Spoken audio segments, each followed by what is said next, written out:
నాటి నుంచి ప్రతి ఏటా అక్టోబర్ 21వ తేదీన దేశవ్యాప్తంగా విధి నిర్వహణలో ప్రాణాలు అర్పించిన పోలీసు అమరులను స్మరించుకోవడం మన దేశపు గౌరవప్రదమైన సాంప్రదాయంగా మారింది.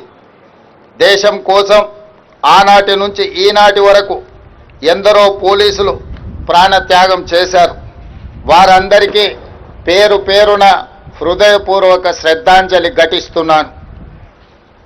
ఈ సంవత్సరం దేశవ్యాప్తంగా 191 మంది పోలీసు సిబ్బంది, తెలంగాణ రాష్ట్రంలో 6 పోలీసులు విధి నిర్వహణలో ప్రాణాలను అర్పించారు. గ్రేహాండ్స్ కమాండోలు T Sandeep, V Sridhar, N Pawan Kalyan సంఘ విద్రోహ శక్తులతో పోరాడుతూ వీరమరణం పొందారు. Assistant commandant Banothu Jawahar Lal, Nalgonda constable B Saidulu విధి నిర్వహణలో వీరమరణం పొందారు. 3 రోజుల క్రితం నిజామాబాద్లో సిసిఎస్ కానిస్టేబుల్ ఎంపల్లి ప్రమోద్ కుమార్ విధి నిర్వహణలో వీరమరణం పొందారు.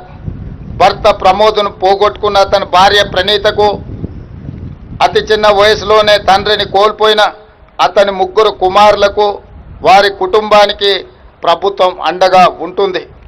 వారి కుటుంబానికి 1 కోటి రూపాయల ఎక్స్ గ్రేషియా, అమరుడైన కానిస్టేబుల్ పదవి విరమణకు వచ్చే లాస్ట్ పే డ్రాన్ శాలరీతో పాటు కుటుంబ సభ్యులలో ఒకరికి ప్రభుత్వ ఉద్యోగం, 300 గజాల ఇంటి స్థలం మంజూరు రాష్ట్ర ప్రభుత్వం చేస్తుంది.